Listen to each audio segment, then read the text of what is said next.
Junta শহরের তরবারির ধার ভালো নয়, তাই আমি জান্তা শহর চিনতে চাই না,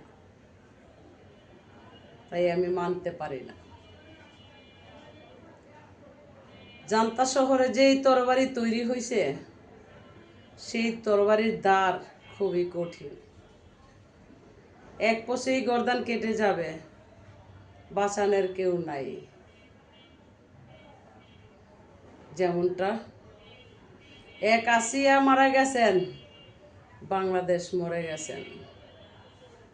আসিয়া জীবিত থাকলে মনে হয় বাংলাদেশ জীবিত থাকতো।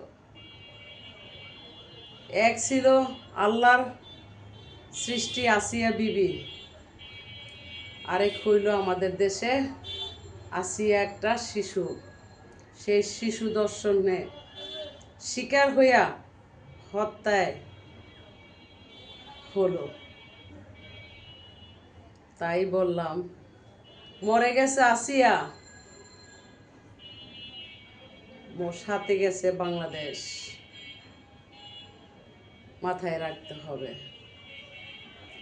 এই দেহের গৌরব ফুলের সৌরভ, চিরস্থায়ী নয়।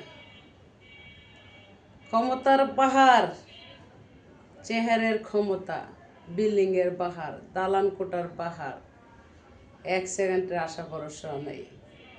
কিসের জন্য করো এত বড়াই, কিসের জন্য করো এত বাহাদুরি? হও না শান্ত, শান্তর মধ্যে রয়ে গেছে আল্লাহ, ধৈর্যের মধ্যে রয়ে গেছে আল্লাহ। ধৈর্যের ফল খুবই মিষ্টি, মিষ্টির চাইতে মিষ্টি, যে মিষ্টি মুখে দিলেও সহ্য করার মতো না, এতটাই মিষ্টি। তবে এমন মিষ্টি খাইও না যে মিষ্টি খাইলে তোমার ডায়াবেটিস হবে।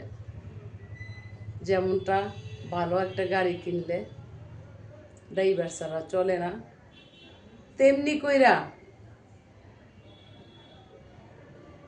মানুষ হইয়া ভালো মানুষের কাজ না করলে জনতার কাছে সেই মানুষটা আর চলে না। তো ভালো থাকবেন সকলে, আমার জন্য দোয়া করবেন, আমিও দোয়া করি আপনাদের জন্য। আমি শিউলি জাহান, বড়ই এতিম, বড়ই কঠিন একটা মানুষ। হ্যাঁ, আমি শাসন বারণ নিয়ে কথা বলি, আমার জন্য তো না, দেশের স্বার্থে, জনতার স্বার্থে